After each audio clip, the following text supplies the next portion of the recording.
पुण्यात्माओं, परमात्मा स्वयं ही इस काल के लोक में आते हैं, अपने बच्चों को तत्व ज्ञान से परिचित कराते हैं। दास के अंदर उसी पूर्ण परमात्मा कबीर साहिब जी की शक्ति काम कर रही है।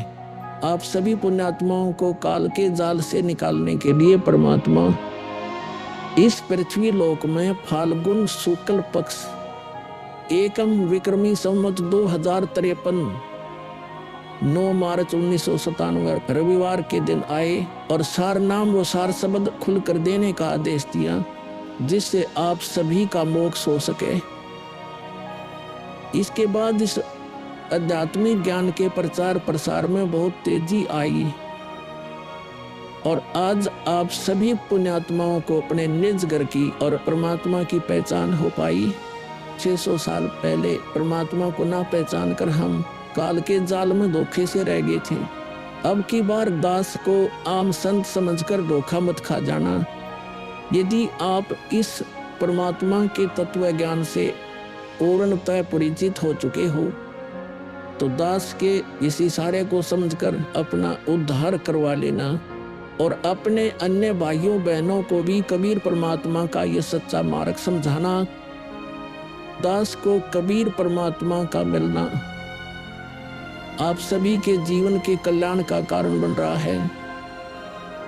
आपको अब उस दिन की घटना के बारे में बताता हूँ।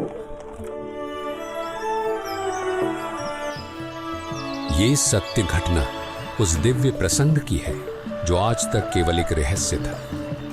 वो रहस्य सालों पश्चात अब आपके सामने प्रस्तुत होने जा रहा है। संत रामपाल जी महाराज जी के जीवन का वो महत्वपूर्ण दिन जिसके विषय में उन्होंने आज तक भक्त समाज के समक्ष केवल सांकेतिक और आंशिक वर्णन किया था, अब उनकी आज्ञा से वो दिव्य प्रसंग विस्तार से प्रस्तुत हो रहा है। ये प्रसंग उस दिन का है जिस दिन संत रामपाल जी महाराज जी को कबीर परमेश्वर जी स्वयं इस धरातल पर आकर मिले थे। हे गुरुदेव राम देवानंद जी महाराज, ना जाने आपने इस दास में क्या देखा कि आपने इस दास को इतनी बड़ी जिम्मेदारी दे दी। अपने बाद मुझे गुरु पद पर बैठा दिया। ये दास अपनी आखिरी सांस तक आपके द्वारा दिया गया जगत कल्याण के मार्ग और मोक्ष के कार्यों को पूरा करने के लिए समर्पित रहेगा। परमात्मा का सत्य ज्ञान और सच्चा मंत्र हर घर तक पहुंचा के छोड़ूंगा, फिर चाहे कुछ भी बीते मेरे साथ। ये दास आजीवन परमात्मा के मार्ग में कार्यरत रहेगा। ये फाल्गुन शुक्ल पक्ष एकम विक्रमी संवत 2053 9 मार्च 1997 रविवार की बात है। संत रामपाल जी महाराज हरियाणा के झज्जर जिले के एक झाड़ली कस्बे में गरीबदास जी महाराज जी की वाणी का पाठ करने गए थे। वहां किसी कारणवश पाठ रद्द होने की वजह से वे वापस आ रहे थे। वहां से लौटते समय संत रामपाल जी महाराज कबीर परमात्मा की याद में मग्न अपने दुपहिए वाहन पर सवार वापस लौट रहे थे। संत रामपाल जी महाराज स्कूटर को रास्ते में एक चाय की दुकान के पास रोक देते हैं। राम राम महाराज जी। राम राम भगत जी। महाराज जी चाय समोसा लगा दूं? हाँ भगत जी लगा दीजिए।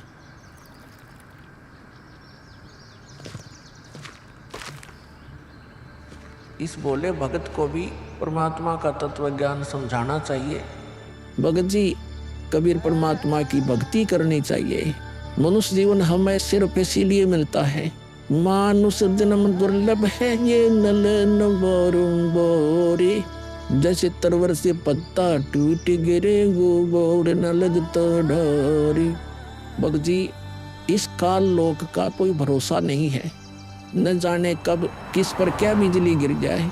इसलिए कहता हूँ आपको कि कबीर परमात्मा से जुड़ जाओ, नाम दीक्षा लेकर अपना कल्याण करवा लो। वो कबीर परमात्मा यह भी आपकी और आपके परिवार की रक्षा करेगा और मृत्यु के बाद सीधा मोक्ष को प्राप्त कर जाओगे। ठीक कहते हो महाराज जी। हे कबीर परमात्मा, ऐसे गंदे लोक में जहां आदमी की जिंदगी का पल का भरोसा नहीं, व्यक्ति यहाँ जी कैसे रहा है, ना जाने कब क्या हो जाए, कब कौन सी बीमारी हो जाए, कब दुर्घटना हो जाए, कब कोई संसारिक आपदा आ जाए। दाता, आपकी भक्ति के बिना यहाँ किसी को ना सुख मिल सकता है और न ही मोक्ष। ये बात ये बोले जीव कब समझेंगे, आखिर ये अज्ञान अंधेरा कब दूर होगा दाता, आप ही दया करेंगे कबीर परमेश्वर। ये बोले जीव तो अपना जीवन आपकी भक्ति के बिना व्यर्थ ही कर रहे हैं।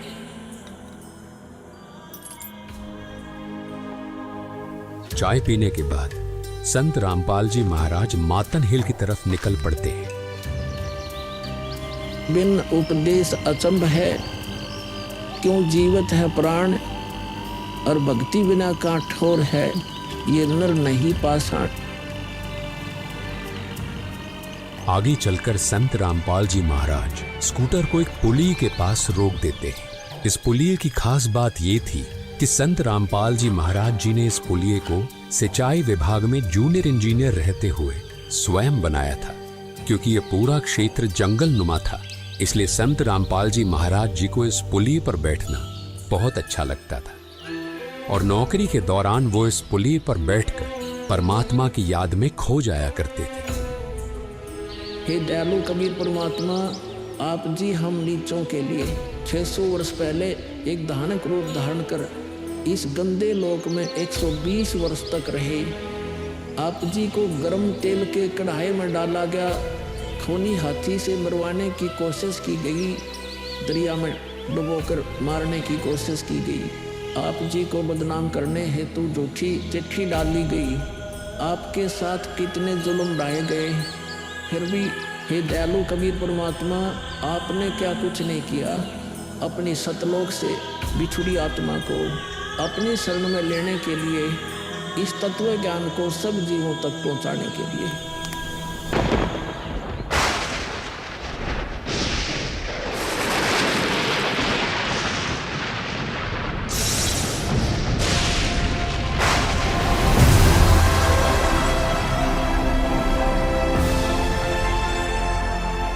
साहेब कबीर आजा आत्मा तोए पुकारती, तेरे हाथ में चाबी हो सतगुरु सतलोक द्वार की। साहेब कबीर आजा आत्मा तोए पुकारती, तेरे हाथ में चाबी हो सतगुरु सतलोक द्वार की।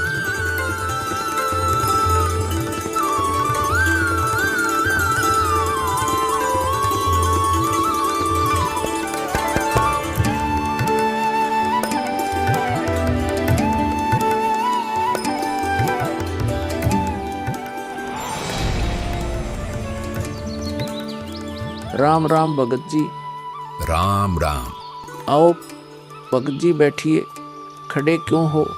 संत रामपाल जी महाराज अपने परने को पुलिया की दीवार पर बिछा देते हैं और महात्मा जी से बैठने का आग्रह करते हैं। कहाँ से आए हो बेटा, क्या करते हो? भगत जी, वैसे तो मेरा गांव धनाना है, जिला सोनीपत में पड़ता है। अब एक छोटा सा मकान बनाकर रोहतक में रहता हूँ। जूनियर इंजीनियर था, लेकिन अब नौकरी छोड़ दी है। बेटा, तेरे धनाना और रोहतक वाले घर के बारे में तो मैं अच्छी तरह से जानता हूँ और यह भी जानता हूँ कि तेरे 2 पुत्र और 2 पुत्री हैं। मैं तो यह पूछ रहा था कि इस जन्म से पहले तेरा घर कहाँ था? अरे, इन महात्मा जी को मेरे बारे में इतना कैसे पता है? महात्मा जी, जन्म से पहले हम सतलोक में थे, वही हमारा घर था। लगता है ये भगत जी राधा स्वामी पंथ के अनुयायी हैं। इनको सत्य का ज्ञान कराना चाहिए। मेरे गुरुजी स्वामी रामदेवानंद जी हैं। मेरे भगवान कबीर देव जी सृष्टि के रचनहार हैं, वही सतपुरुष है।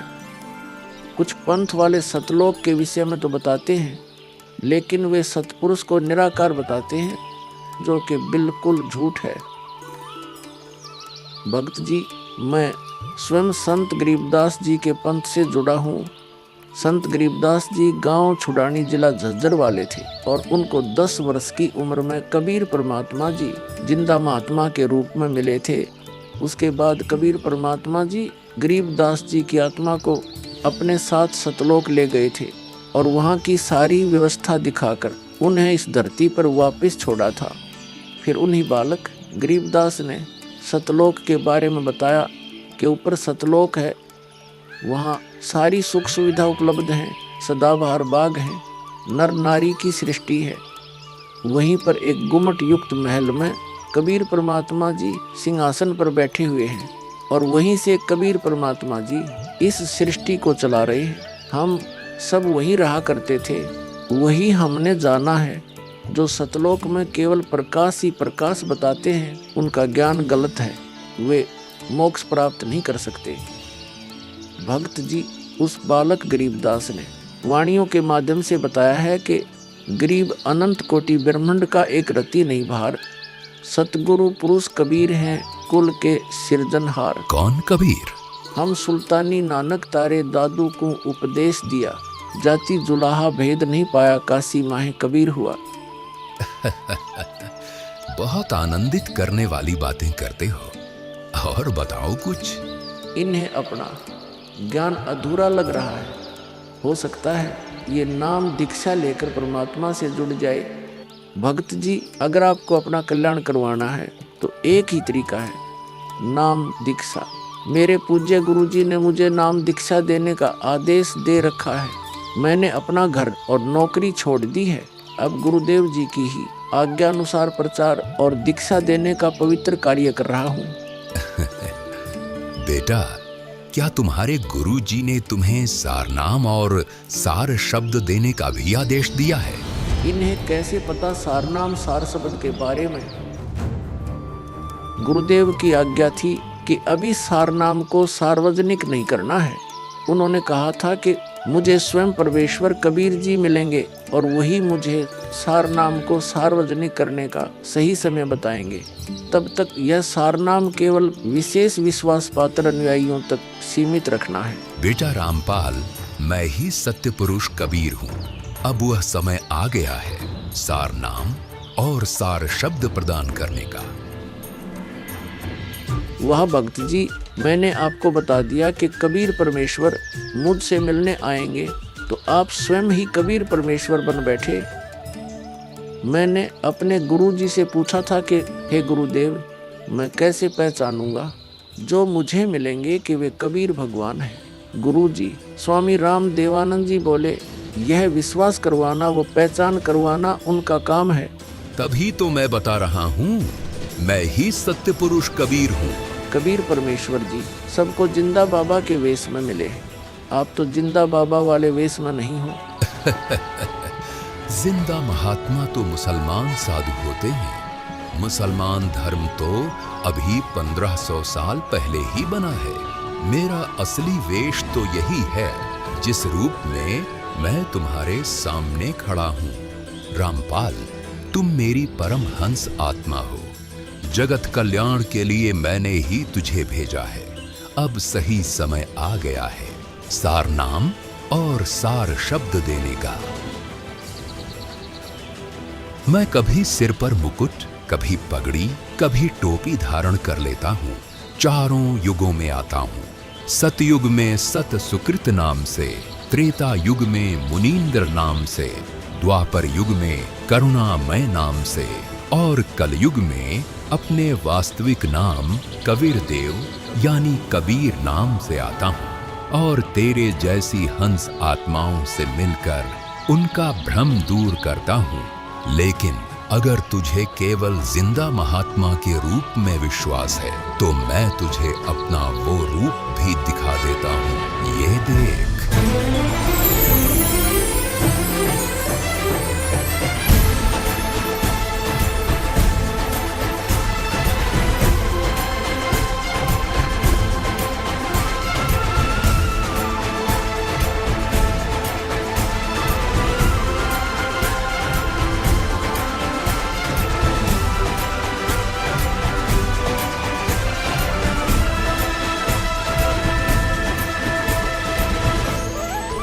हे परमेश्वर, मुझे क्षमा कर दीजिए।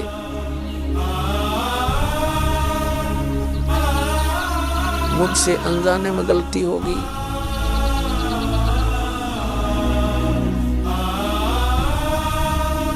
आपने मुझे साक्षात दर्शन दिए और मैं आपको पहचान न सका। मुझे क्षमा कर दीजिए परमपिता। बेटा रामपाल, अब वो समय आ गया है जो मैंने धर्मदास को कहा था कि कलयुग बीते 55 पांचा, तब यह वचन मेरा होगा साचा। यानी जब कलयुग 5505 वर्ष बीत जाएगा, तब मैं खुद इस धरातल पर आऊंगा और अपने बच्चों को तत्व ज्ञान समझाकर इस काल लोक से सतलोक ले जाऊंगा। बेटा रामपाल, तुम मेरी परमहंस आत्मा हो। अब इसके आगे बेटा, मैं ही तेरे रूप में सारी लीला करूंगा और यह तत्व ज्ञान अपने बच्चों को बताऊंगा, उन्हें सतलोक की राह दिखाऊंगा। मेरा रामपाल अज्ञान किया सतलोक का वासी। तेरा रामपाल अज्ञान किया सतलोक का वासी। इस प्रकार कबीर परमात्मा संत रामपाल जी महाराज जी को सह शरीर सतलोक भेज देते हैं और अपनी लीला को आगे बढ़ाते हैं। गगी ख्यालवी साल सतगुरु अतल दिगंबर धीर। भक्ति हेत काया घर आए, अवगत सहत कबीर। भक्ति हेत काया घर आए, अवगत सहत कबीर। अमर करूं सतलोक पठाऊं, तात बंदी छोड़ कहाऊं।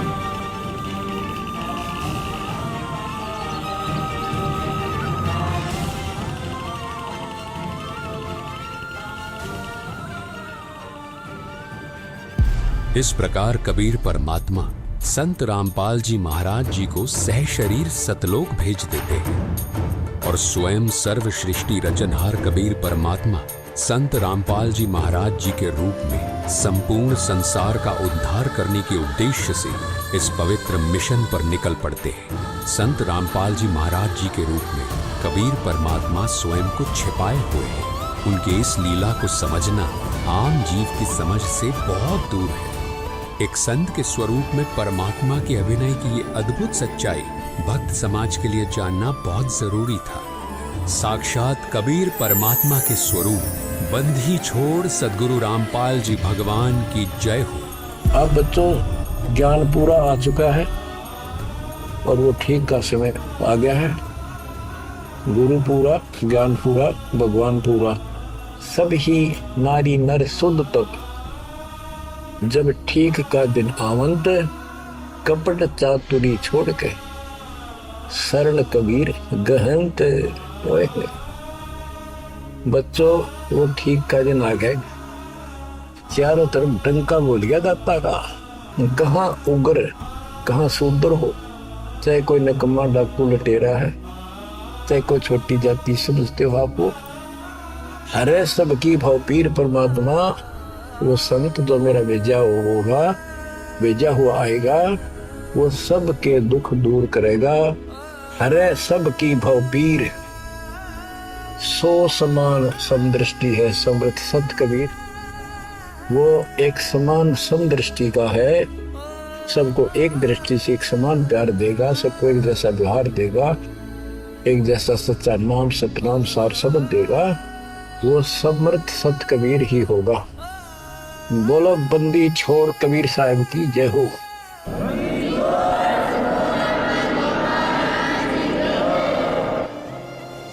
आपके मोक्ष के लिए परमात्मा ने कसर नहीं छोड़ रखी। जो भी संभव व्यवस्था है वो सारी कर दी है। बच्चों, तुम भी दया करियो, रहम करियो उस परम पिता पे।